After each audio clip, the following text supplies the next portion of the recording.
Bom dia, pessoal, aqui é o Marcão, espero que vocês estão tudo bem, teve uma boa semana, né? Um feliz sábado a todos vocês. Vamos continuar nosso estudo das Escrituras, da Palavra de Deus, para nós poder aprender aquilo que Deus quer que nós aprendemos, dos conselhos que Ele nos dá. Nós estamos estudando sobre cobiça, e é um tema assim que, bem assim, que o mundo está vivendo, é muita cobiça, muita ganância, alguém pisando em alguém, fazendo que dali. Mas qual é a advertência que as Escrituras nos adverte para nós ter muito cuidado com isso? Mas primeiro vamos fazer uma oração, quando vocês já vai preparando aí a Bíblia, uma canetinha, vocês que vão agora, os que vão ouvir depois, ler. Mas vamos fazer uma oração? Querido e bom Pai que está no céu, obrigado, Senhor, porque no seu santo dia o Senhor nos dá a oportunidade de nós ouvir a Tua voz através do estudo da Santa Escritura. Pedimos, Deus, que o Senhor venha fazer presente com os seus santos anjos, o Espírito Santo, para nos conduzir, para nos ensinar. É o que nós te pedimos agradecido em nome de Jesus. Amém. Então, já estamos no jeito, vamos começar então o estudo. Vocês vão no livro Eclesiastes, capítulo 5, versículo 13. Se vocês preferirem notar, para depois vocês, mas não deixa de estudar a palavra de Deus. Toda vez que vamos estudar, falamos com Ele. Quando nós lemos a Escritura, Ele falando conosco. Quando nós fazemos oração, é nós falando com Ele. E Ele está pronto para nós ouvir. Então, Eclesiastes, capítulo 5, versículo 13. Que traz o homem o resto, a riqueza, ou retém a riqueza. Grava mal, vem debaixo do sol, as riquezas que os seus donos guarda para os próprios danos. Aqui ele fala que então aqui nós estamos falando daquela riqueza que o homem guarda debaixo do sol, né? Ou enterra, ou prata, ou põe no celeiro, ou põe no banco, em cash, né? Mas por seu próprio dano. Por quê? Eu já falei e vou tornar a insistir nesse sentido. Errado você ter dinheiro? Errado você ser rico? Não. Aqui o erro é se você coloca tudo em primeiro lugar. Deixa Deus do lado. A tua riqueza aí é para o seu próprio dano, porque você esqueceu de quem te deu, de quem te dá saúde, para você adquirir. E você pega, esquece, então isso aí pode ser um dano seu. Mas se você é rico, você é um mordomo para administrar aquilo que Deus te dá, não tem nada de errado. 1 Timóteo, capítulo 6, versículo 17 ao 19. 1 Timóteo, capítulo 6, do versículo 17 ao 19. Que recomendação é feita aos ricos? Então, Deus dá uma recomendação, dá uma advertência, dá uma orientação aos ricos.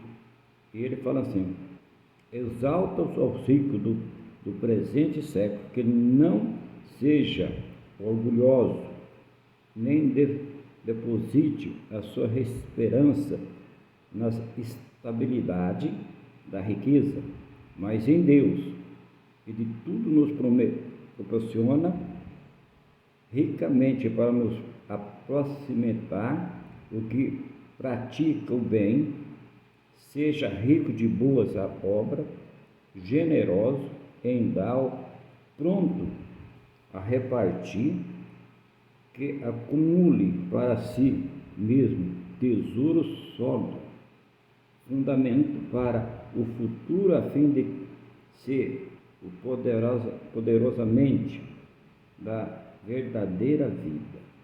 Aqui qual é que é o conselho então que dá? Não seja orgulhoso.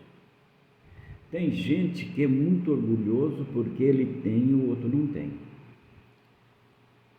O nariz empinado. Então, aqui o conselho, então aqui na palavra de Deus, mostra assim, não seja orgulhoso. Tudo que você tem é eu que te dou. Não custa você abrir a mão um pouquinho para ajudar um que está necessitado. Você será rico de boas obras, generoso em dar, pronto para poder repartir. Não é para você pegar tudo que você tem e dar, não é nesse sentido, mas você pode ajudar. Esse rico não tem, você dando, Deus falou, faz prova de mim, se eu não abro a janela do céu e não derramo as bênçãos. Então, o conselho é o seguinte, que você não seja orgulhoso sobre aquilo que você tem. Eu tenho, o outro não tem, não estou nem aí. Eu tenho dinheiro, o outro não tem, não tem aí. Eu tenho carrão, o outro não tem, não estou nem aí. Eu tenho mansão, o outro não tem. Eu tenho uma ilha, o outro não tem. Não, cuidado com esse tipo de orgulho. Deus não gosta. Cuidado. No livro de Provérbios, capítulo 10, versículo 22.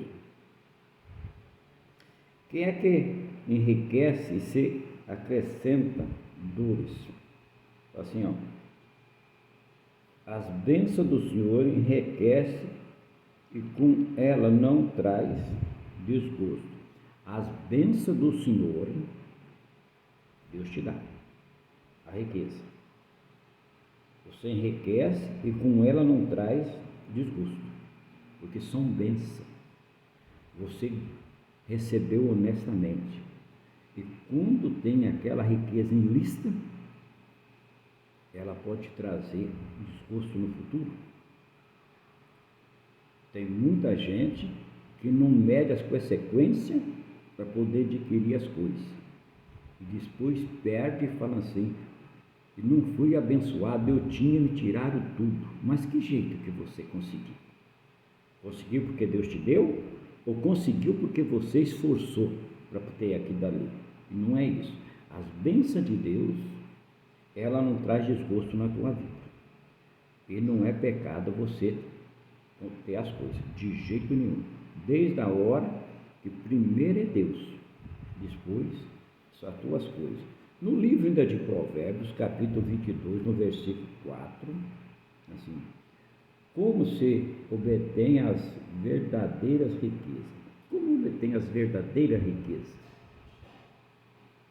Aqui no livro de Provérbios, ele nos dá alguma orientação fala sobre assim, o galardão da humildade e o temor do Senhor são riqueza e atrai a vida. O galardão do Senhor são riqueza e atrai a vida. O galardão de Deus. Você pode olhar aqui que Deus não está falando que não é para você não ter. Deus está falando que é para você ter com as bênçãos dele. Você ter administrado aquilo que ele te dá. Não você querer pegar dos outros para você se tornar rico. E ele fala então que o galardão da humildade e o temor do Senhor são riqueza e honra e vida. A pessoa honesta naquilo que ele tem, naquilo que ele administra, não tem nada de errado. São bênçãos de Deus. Mas a gente precisa saber administrar. No livro de Hebreus, capítulo 11, versículo 26. Aqui no capítulo 11, versículo 26. Assim como considerava Moisés o próprio de Cristo. Como Moisés considerava? Porquanto considerou o próprio de Cristo por maiores riquezas do que os tesouros do Egito, porque contemplava o galardão. Moisés considerou as bênçãos de Deus, que Deus fez muito maior do que os tesouros do Egito. E o Egito era um país bem rico. O Egito, quando teve aqueles 7 anos de fome, através de José, a orientação que ele deu ali para o faraó, ele tratou de muitas nações, tesouros, mas o galardão de Cristo é muito maior do que o tesouro do Egito. Então, meus queridos, que nós podemos pensar o seguinte: tudo que nós temos vem da mão de Deus, não é pecado. Mas quando nós coloca em primeiro lugar e separa de Deus, nós precisamos ter muito cuidado. Um abraço, até o próximo estudo, fica com Deus.